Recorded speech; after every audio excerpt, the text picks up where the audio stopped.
Hello बच्चों, welcome back to my channel. बच्चों, आज के इस वीडियो में हम लोग जो क्लास 7 सुनहरी धूप टेक्स्ट बुक है, उस टेक्स्ट बुक से जो लेसन नंबर 11 है युगावतार गांधी, उस पाठ के हम लोग मौखिक, लिखित और दीर्घ उत्तरीय प्रश्न देखेंगे तथा अन्य जो प्रश्न है पाठ ग्रहण जो अर्थ ग्रहण संबंधी प्रश्न है, व्याकरण बोध है, वो हम लोग दूसरे वीडियो में देखेंगे। तो आइए वीडियो शुरू करते हैं। लेकिन वीडियो शुरू करने से पहले अगर आपने हमारे चैनल को सब्सक्राइब नहीं किया तो सब्सक्राइब कर लें तथा वीडियो देखने के बाद में वीडियो को अंत में ज़रूर लाइक करिएगा तथा दूसरों के साथ शेयर करना भी ना भूलें। तो आइए सबसे पहले देखते हैं मौखिक प्रश्न का पहला वाला क्या है। इसका पहला है, यह कविता किसके विषय में लिखी गई है। इसका उत्तर है, यह कविता महात्मा गांधी जी के विषय में लिखी गई है। ख नंबर प्रश्न देखते हैं, देश के करोड़ों लोग किसका अनुसरण करते थे। इसका उत्तर है, देश के करोड़ों लोग महात्मा गांधी जी का अनुसरण करते थे। गांधी जी ने किस पर पद प्रहार किया। इसका उत्तर है, गांधी जी ने धर्माडंबर के खंडहर पर पद प्रहार करके उसको ध्वस्त कर दिया। अगला प्रश्न, कवि ने गांधी जी को दिग्विजयी क्यों कहा है। इसका उत्तर है, कवि ने गांधी जी को दिग्विजयी कहा है क्योंकि उनके विचारों की गूंज चारों दिशाओं में फैल गई और सभी ओर से उनको सम्मान और समर्थन मिलने लगा। अगला प्रश्न, अधमरे लोगों को किसने जीवन दान दिया। इसका उत्तर है, अधमरे लोगों को महात्मा गांधी जी ने जीवन दान दिया। 4 नंबर, किसकी सेना ने गृह प्रयाण किया। उत्तर, भारत की सेना ने गृह प्रयाण किया। अगला जो प्रश्न है लघुत्तरीय प्रश्न है। लघुत्तरीय प्रश्न का जो पहला वाला है देखते हैं, युग कर्म और धर्म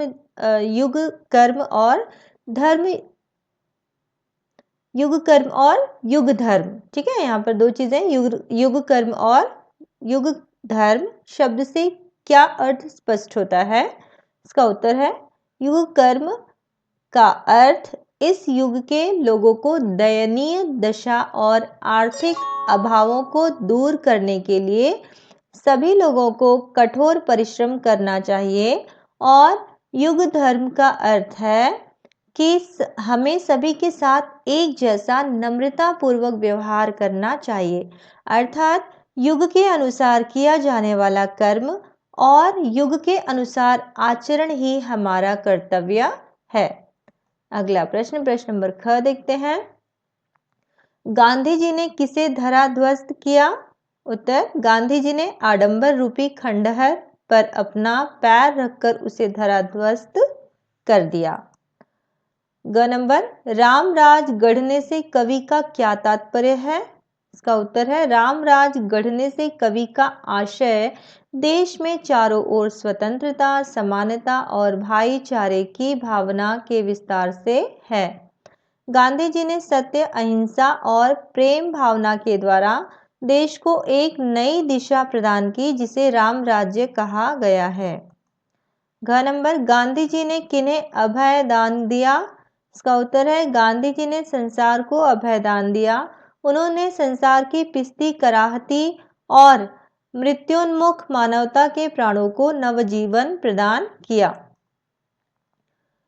प्रश्न नंबर अंग देखिए, गांधी जी के स्वर को कवि ने मोक्ष मंत्र क्यों कहा है। इसका उत्तर है, गांधी जी के स्वर को कवि ने मोक्ष मंत्र कहा है क्योंकि गांधी जी ने अपनी दूरदर्शिता के आधार पर एक नए युग की स्थापना की जिससे सभी भारतवासियों के दुख दूर हो गए और उन्हें स्वतंत्रता रूपी मोक्ष की प्राप्ति हुई। अगला यहाँ पर देखिए क्या है, दीर्घोत्तरीय प्रश्न है। ठीक है, दीर्घोत्तरीय प्रश्न का जो क नंबर है, भारत की जनता ने गांधी जी का साथ किस प्रकार दिया। इसका उत्तर, भारत की जनता ने गांधी जी का तन मन धन से अनुसरण करके उनका साथ दिया। ख नंबर प्रश्न, मानवता के पावन मंदिर का निर्माण से कवि किस भाव को स्पष्ट करना चाहते हैं। इसका उत्तर है, मानवता के मंदिर का निर्माण से कवि यह भाव स्पष्ट करना चाहते हैं कि भारत देश में सब एक समान हैं और एक दूसरे की रक्षा और सम्मान करते हैं। इस प्रकार सभी का धर्म केवल मानवता है।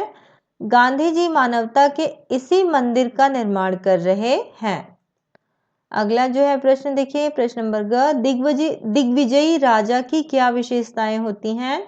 कविता के आधार पर स्पष्ट कीजिए। इसका उत्तर है, दिग्विजयी राजा की विशेषताएं होती हैं कि वह राजा दूरदर्शी और सच्चा जनपालक होता है। अपनी विशिष्टताओं के बल पर वह चारों दिशाओं को जीतकर अपनी विजय पताका फहराता है। घ नंबर प्रश्न, मातृभूमि के लिए ताज का निर्माण किसने और कैसे किया?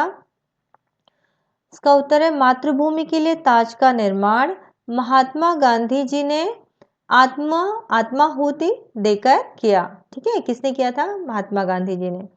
उन्होंने अपने प्राणों के मणिमाणिक से धरती के सुनहरे ताज का निर्माण किया।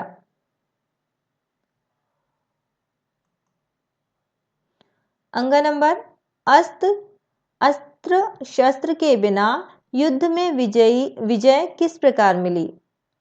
तो अस्त्र शास्त्र के बिना, यहाँ पर शस्त्र आएगा, शास्त्र ने, अस्त्र शस्त्र के बिना युद्ध में गांधी जी ने सत्य, अहिंसा और प्रेम के साथ स्वतंत्रता आंदोलन चलाकर विजय पाई। अगला जो प्रश्न है देखिए, प्रश्न नंबर च, राजतंत्र को खंडहर विशेषण देना किस प्रकार उचित है? इसका उत्तर है, राजतंत्र को खंडहर विशेषण देना सर्वथा उचित है, क्योंकि उस समय गांधी जी के जनांदोलन के फलस्वरूप राजतंत्र का अस्तित्व धूल धूसरित हो चुका था और एक नवीन स्वतंत्र भारत का अभ्युदय हो रहा था। अगला प्रश्न है, कवि ने गांधी जी को किन किन विशेषणों से सम्मानित किया है? इसका उत्तर है, कवि ने गांधी जी को युग परिवर्तक, युग संस्थापक, युग संचालक, युगाधार, युग निर्माता, युग मूर्ति, दिग्विजयी, युग दृष्टा, युग सृष्टा आदि विशेषणों से सम्मानित किया है। इसके बाद यहाँ पर देखिए हमारा ये वीडियो समाप्त हो गया। अगर वीडियो अच्छा लगा तो लाइक ज़रूर करिएगा, और अगर आपने अभी तक हमारे चैनल को सब्सक्राइब नहीं किया तो सब्सक्राइब ज़रूर कर लें तथा वीडियो को दूसरों के साथ ज़रूर शेयर करें। हम लोग मिलते हैं फिर से अपनी अगली वीडियो के साथ, तब तक के लिए धन्यवाद।